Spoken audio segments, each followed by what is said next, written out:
What's going on? This is Coach Marcus Pro Fan Talk, and the Indiana Fever beat the Connecticut Sun 88-71. But the only thing everybody want to talk about is the fight, right?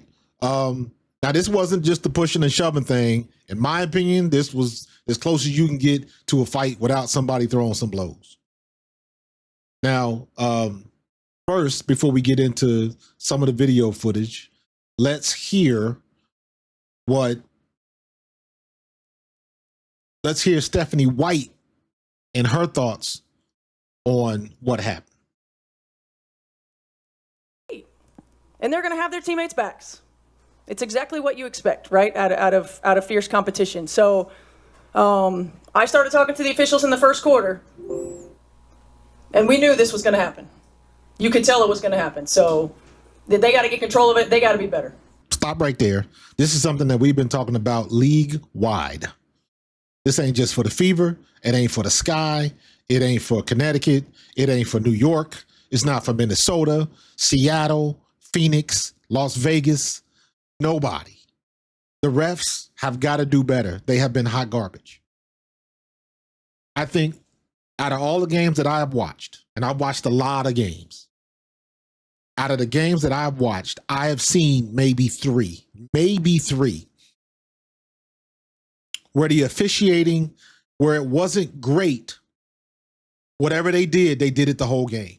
I know one game I saw they were calling a lot of ticky-tack stuff, but they called it like that for the whole game. I saw one game where they weren't calling much of nothing, but they called it like that the whole game. There was two games like that where they called a lot of ticky-tack stuff, but they called it through the whole game. And I'm okay with that. However you start it is however you finish it. Don't call it ticky-tack in the beginning and then let them play at the end. Don't do that. Just be consistent. Other than those three games, most of the officiating has been trash. Phantom calls, obvious non-calls. You sitting right in front of a foul and you don't blow the whistle. It only when somebody gets smacked in the face, that's the only time you can call the foul. And then when they slow it up, Caitlin Clark got called on the foul tonight. She didn't even touch the player. She didn't even touch him. And then everybody knows this motion. Run it back. And it gets to the point where that's being redundant. The refs have got to do a better job. Stephanie White said it perfectly. They got to do a better job. And I would say that maybe when they come together, Nika Ogumike and all the women in the WNBA, when they get together, are they going to put some provisions in there where they will force the NBA or whoever is going to make this happen to get some better refs, to have some type of plan where you can put the refs on some type of scale, I don't know, some type of penalties for bad officiating. You got to do something. If the refs were doing their job, it wouldn't get to this point because you would call the foul and somebody would be on the free throw line. Or if they keep it up, then somebody's got 4 or 5 fouls and they might not be so willing to get in the mix like that. So they got to be better with the referees. Now, as far as Sophie Cunningham and Jacy Sheldon, first of all, Jacy Sheldon was D'ing up Caitlin Clark. Anybody that watches the tape of this game, Jacy Sheldon may have given everybody the blueprint on what to do with Caitlin Clark. You already know, and I've said this before, I am a Caitlin Clark fan. But when she is not getting her calls and not getting her way, her body language is trash. And Jacy Sheldon was playing her physical. And you know what? If the refs ain't gonna call it, you step to the line until they call it. When they call it, then you back off. And the refs were letting them play physical. She was playing good defense. She had her hands back. She was bumping her with her chest. And Caitlin Clark was trying to back her down. Jacy Sheldon was doing good technique, all chest. She's a little bit smaller, so she was using all chest. And what she did, her arms came forward a little bit, and she caught Caitlin across the face. Caitlin didn't like that. I don't blame her. I wouldn't have liked it either. And then she kind of stiff-armed Jacy Sheldon away, and Jacy Sheldon didn't like that. I wouldn't have liked that either. So I understand that part of it. And then Marina Mabrey comes over, knocks her down, all that type, and all of that stuff happened. That was the precursor to what Sophie Cunningham did. Jacy Sheldon gets the steal. She's going on the fast break. And Sophie Cunningham gives a take foul, a very hard one. She straight up tackled Jacy Sheldon. Don't get it twisted. That was not a hard foul. She tackled her. That was a dirty play, in my opinion. She did exactly what she wanted to do. Now, even though Jacy Sheldon, she leaned forward and she really got into Sophie's chest. And Sophie put her arms around her and drug her to the ground. Because Sophie didn't fall down. She threw Jacy Sheldon down. And Jacy Sheldon got up. And you know what? Soon as Jacy Sheldon got on her feet, Sophie stepped to her, grabbed that girl by the back of her head, and whatever she said, she didn't let go until she was done. She didn't let go till she was finished talking. Sophie Cunningham let you know she was about that life.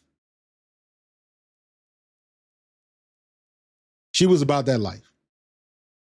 But this year, as opposed to last year, now you got some people on the team that ain't afraid to step into it. And if it gets physical, it gets physical. Clearly, she ain't afraid of it. Clearly. Now, what will I say about Caitlin Clark? If you gonna talk that much shit in the game, you get what you get. If you gonna talk that much cash shit in the game, you get what you get. If you running after Jacy Sheldon, yapping like that, because that's what a true rival is. Somebody that's guarding your position and guarding you. And Jacy Sheldon was in there playing physical, bumping her. Caitlin Clark was trying to push off and stiff arm and do all the stuff that she normally does, but Jacy Sheldon wasn't letting her get away with it. She wrote the blueprint on how to guard Caitlin Clark. And what I am saying is, going forward, don't be surprised if other teams employ the same tactics. You get your best defender, and hopefully your best defender is your best talker. You saw what Ryan Howard did. Get in her head, because her body language turns to trash when she don't get the calls. And she gets out of sorts. You start yapping to the refs. It wouldn't have surprised me tonight if a ref would have got her teed her up for something that she said. It didn't happen, but don't think they wasn't thinking about it. So if not for nothing, she ended up with 20 points. She had a really good game. But you know what? I credit Jacy Sheldon for showing how to guard her. You guard her tough, you guard her physical until they call it. When they call it, then you back it off a little bit. If Caitlin Clark is going to talk that much shit in the game, it's going to come to you. And there's going to be a time, and I'm saying this as a Caitlin Clark fan, there will come a time in some game where she going to say something to somebody. It's going to be the same type of scenario. The ref's going to be letting it go. And she going to do something, say something, get a foul, and going to try to push off, and she going to just do it to the wrong person on the wrong day. And she going to fuck around and find out. And when that happens, she ain't going to be able to walk away. She ain't going to be able to just walk away. She going to have to, it's going to happen so fast, she going to have to act or react. And all I'm saying is, again, I'm a Caitlin Clark fan. But when you talk shit like that, at some point in time, you might have to walk the walk, and you better be ready to do it.